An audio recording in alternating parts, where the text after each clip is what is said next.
অনেকদিন আগের কথা। কিম নমজন নামে এক দয়ালু ব্যক্তি সোল শহরে বাস করত এবং তার স্ত্রী ছিল বিশ্ব সুন্দরী। তাদের 5টা সন্তান ছিল।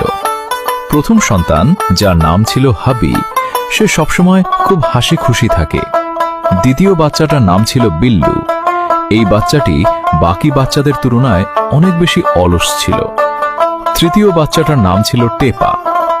যে কোনো মানুষ তাকে দেখলে সহজেই তার প্রেমে পড়ে যেত।